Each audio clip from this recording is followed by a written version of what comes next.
It isn't always easy to change your mind, especially when your opinions are based on emotion and not fact.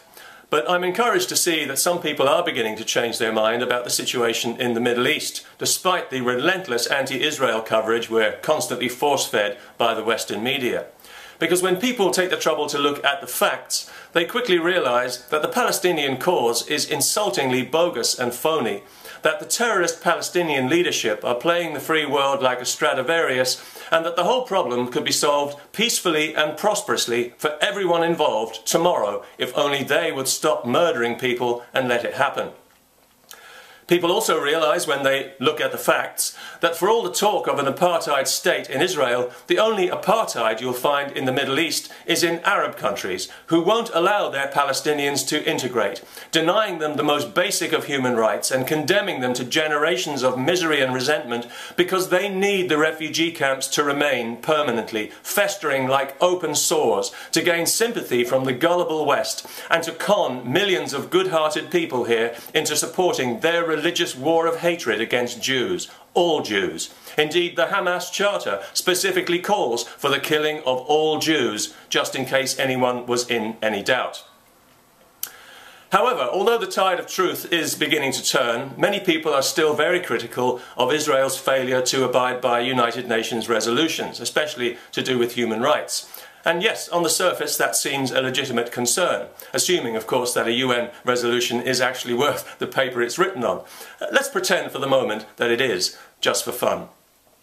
Yes, that's a real puzzle, isn't it? Why would the Israelis ignore dozens of resolutions forced through by a cartel of anti-Semitic Bronze Age barbarians who would destroy their country and everyone in it, including women and children, given half a chance? Beats me. I guess they must be fascists. If you're one of the people who still thinks like this, let me try and explain to you why they do it, in case you are just too stubborn or too dense to figure it out for yourself. The United Nations, as it stands today, is an embarrassing disgrace and an insult to humanity. Whatever moral authority it may once have had has been squandered. Its political corruption is matched only by its incompetence. Just ask the people of Syria. I wouldn't trust the United Nations to run a lemonade stand without thousands of people being needlessly killed. Among its many failings, the United Nations encourages Islamic religious hatred and racism to dress itself up in the language of human rights, repeatedly allowing its Human Rights Council to be steamrolled in this regard by a cartel of 57 mainly dictatorships and theocracies known as the Organization of Islamic something or other. They keep changing it and I can't be bothered to keep up. I don't really care what they call themselves. It's enough to know what they are, and that's brutal, barbaric Islamic hellholes that nobody in their right mind would choose to live in, and whose own human rights records are not only worse than Israel's, but immeasurably worse. Countries like Iran, where they execute children. Sudan, where they practice slavery and casual genocide. Pakistan, which is supposed to be a democracy, but which is actually a dictatorship of religious ignorance, violence and fear, and where every year 1,000 women are murdered by members of their own family. And of course, Saudi Arabia, the black hole of Islamic barbarism, the world's leading source of terrorist funding, and the absolute moral anus of the universe.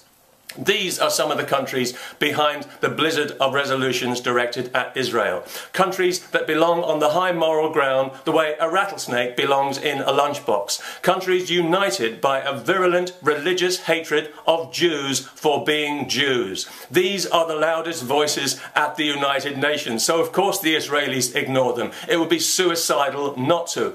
When it comes to Israel, the United Nations is a crooked court with a jury full of hanging judges, and it doesn't get any more corrupt than that. And frankly, I'm baffled as to why the Americans still tolerate this disgusting travesty on their soil and pay all its bills. They should kick it out of the country and tell it to relocate to Tehran or Islamabad, where the Organization of Islamic Fascists can go ahead and pass all the fancy resolutions they like, all written out in the most beautiful Arabic, and then promptly shove them where the sun don't shine.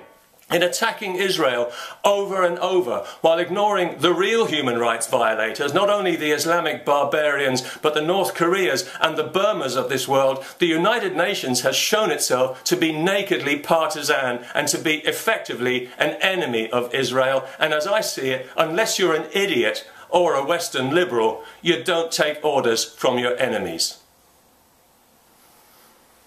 Peace, if you like.